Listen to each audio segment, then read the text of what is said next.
During the first months following the death of my husband and child, I locked myself inside my apartment.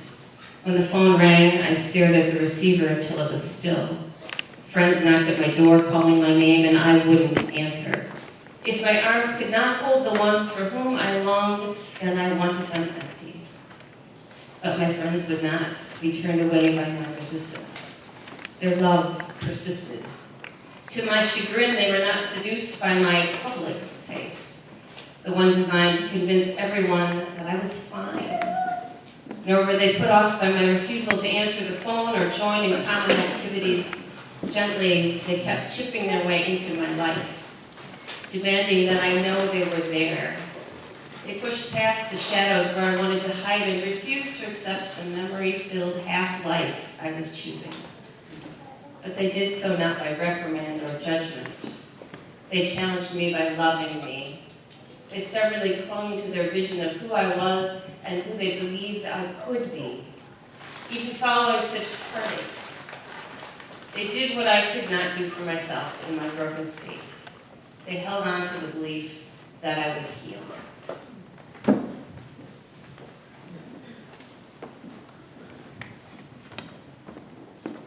Today's reading is from the book of Ruth, chapter 1, verses 1 through 17. Long ago, when judges governed Israel, a famine swept over the land. So a family from the town of Bethlehem in Judah, a woman and a man and their 2 children, emigrated to the region of Moab. The man was named Elimelech. The woman's name was Naomi, and their 2 sons were named Mahlon and Chilion. They were Ephrathites, that is, from Bethlehem of Judah. They arrived in the land of Moab and settled there. Soon afterwards, Elimelech died, leaving Naomi and the 2 sons to fend for themselves. The 2 sons eventually married 2 Moabite women, whose names were Orpah and Ruth. They had lived in the land of Moab for about 10 years when both Mahlon and Chilion died. Now that Naomi had lost both of her children, as well as her husband, she prepared to take her daughters-in-law and leave the land of Moab and return to her homeland, for she had heard that Yahweh had visited the people by providing an abundance of food. So she and her 2 daughters-in-law left the house where they had been living, and she set out on the road to Judah. But Naomi told each of her daughters-in-law, "Return to your mother's house. May the Most High care for you with the same kindness that you have cared for your dead and for me. May the Most High give you security through fulfillment and lead you to new spouses." Then she kissed them both. But they wept loudly and said to her, "No, we want to go back with you to the land of your people." But Naomi said to them, "Go back, my daughters. Why do you want to come with me? I have no more sons inside me that you can take as spouses. No, you must go back, my daughters. I am too old to marry again. Even if I told you that there was still hope for me, if I were to find a spouse and have children tonight, would you be willing to wait until they are grown to marry them? Would you refuse to remarry for this far-off hope? No, if you did that, it would tear me apart, for the hand of the Most High has been raised against me." And once more they wept loudly. Then Orpah kissed Naomi and returned to her people. But Ruth stayed by her side. Naomi said to Ruth, "Look, your sister-in-law has returned to her people and to the God of her ancestors. You too must go, follow your sister-in-law." But Ruth said to her, "Please don't ask me to leave you and turn away from your company. I swear to you, where you go, I will go. Where you lodge, I will lodge. Your people will be my people, and your God my God. When you die, I'll die there too, and I will be buried there beside you. I swear, may Yahweh be my witness and judge, that not even death will keep us apart." Would you pray with me?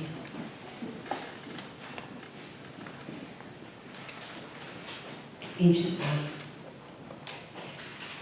you who have seen generations upon generations, who have lived and loved and grieved, be with us in our searching, in our pondering, in the ways that we live and respond to one another. May we be filled with your grace and your wisdom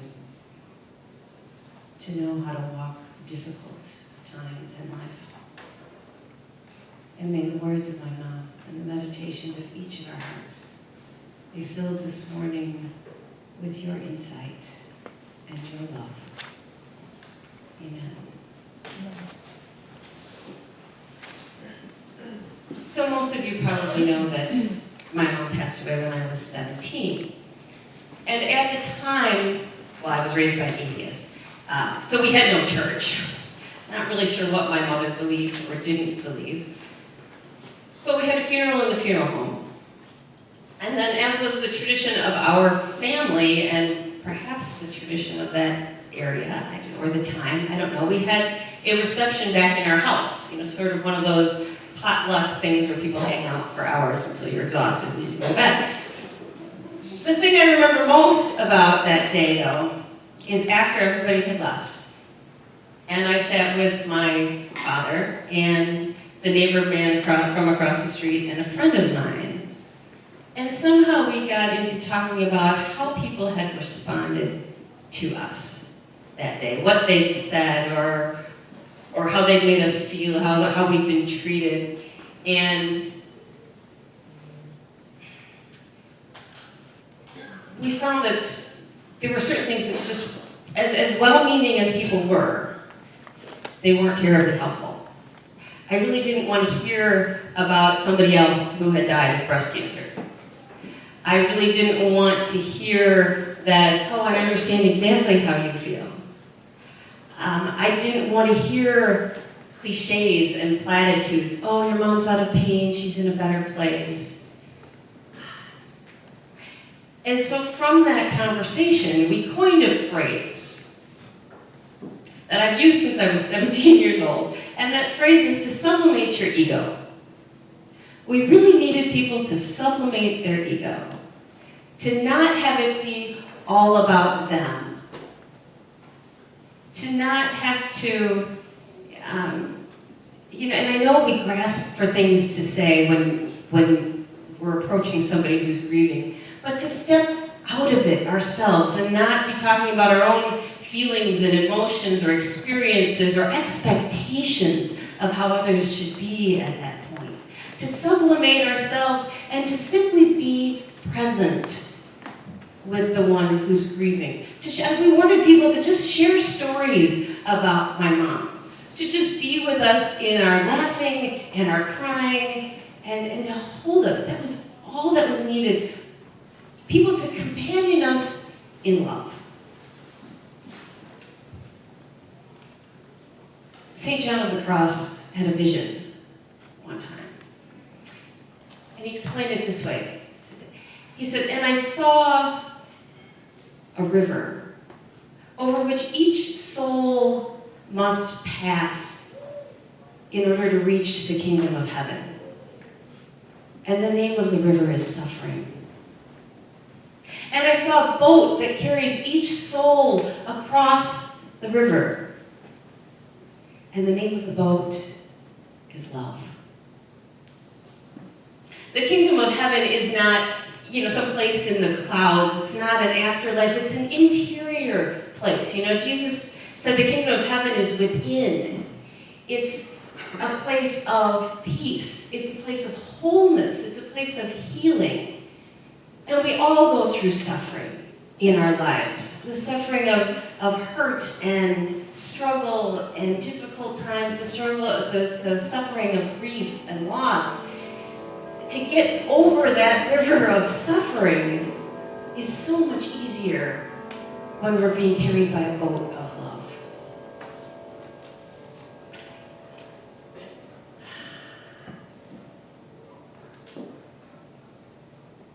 So, this brings us to, just a concept of what does it mean to companion each other in love, in that kind of unconditional, non-egoic kind of love, where our ego's been sublimated. What does it mean to love persistently and unconditionally, where we're not all about ourselves, but it's a love that can be with someone in their pain and in their struggle without imposing our own needs and wants and feelings onto that. To simply hold them up and be there. And it brings us to the kind of love that I think Naomi and Ruth had in our story. So, if you put yourself in Naomi's position, she's got a husband and 2 sons.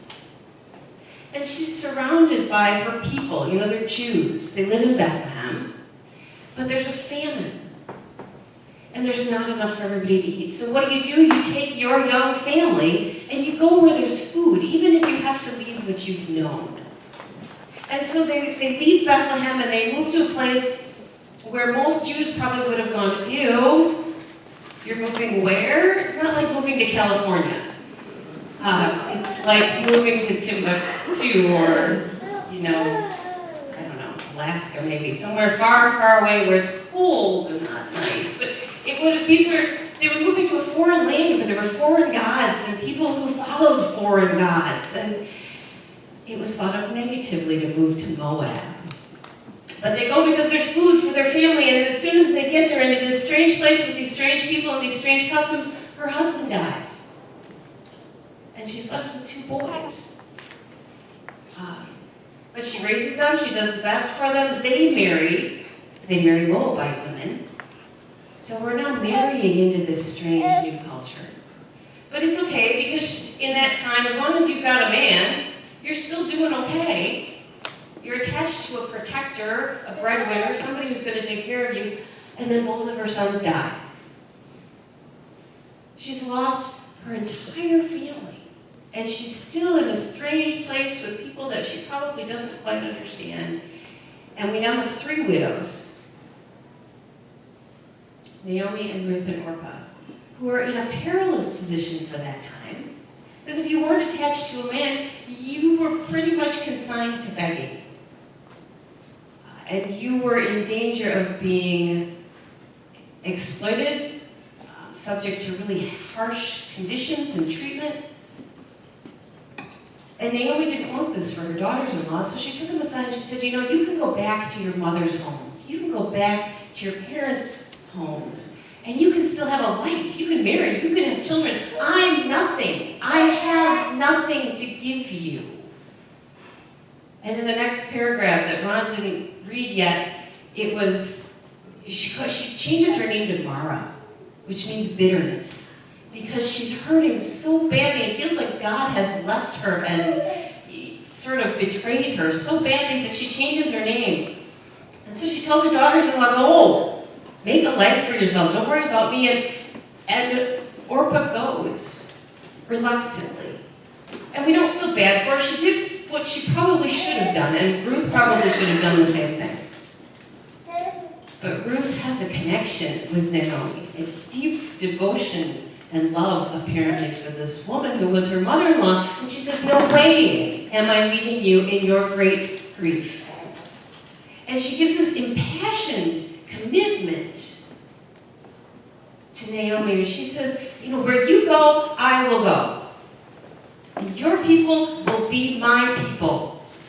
Where you lodge, I will lodge. Your God will be my God. And where you die, I will die, and I'll be buried right next to you, and not even death is going to separate us.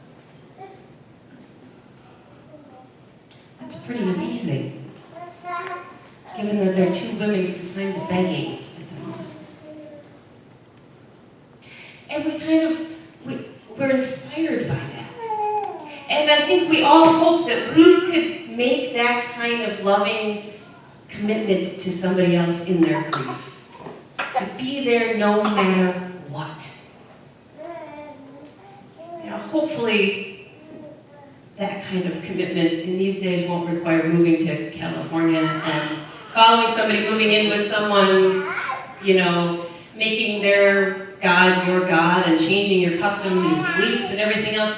But it still requires a huge commitment on our part to really companion somebody through their suffering. It takes commitment, time, devotion, persistence, tenacity, compassion, patience understanding, to be there with that kind of commitment. And I hope that all of us at least have one or two people in our lives who would be there for us in that way. Probably not more than that, because that's a really deep commitment. And hopefully we have a lot of people who are supportive and who send us cards and who bring us food and maybe take us out for lunch or call us up occasionally and say, how's it going? But there's those one or two people that have that persistent, unconditional love, hopefully for each of us, to walk with us through the river of suffering, to carry us over it and help us to heal. In the book that I read from, Paula tells a story about a couple named Jim and Betsy. And Jim and Betsy had been her and her husband's closest friends. They celebrated occasions together, their kids played together. They're that other couple that you're tight with, you do everything with. And then after her husband and her daughter were killed, she stopped accepting their invitations to do things with them. And she found new friends. And she started sharing her struggles with other people. And then one day, about a year later, she had agreed to go pick up something from Jim and Betsy's house for another friend of theirs. And she thought nothing of it as she pulled into the driveway. But as she got to the front door, she crashed. She broke down in tears. All of a sudden, just being in that door, remembering how dear they had been to them, everything they had shared. She realized that just being at their house, in their home, seeing their children, all of the memories flooded back of what they had shared together, what she used to have that she didn't have anymore. And she suddenly realized that she'd been pushing them away because she just didn't have the ability to remember yet.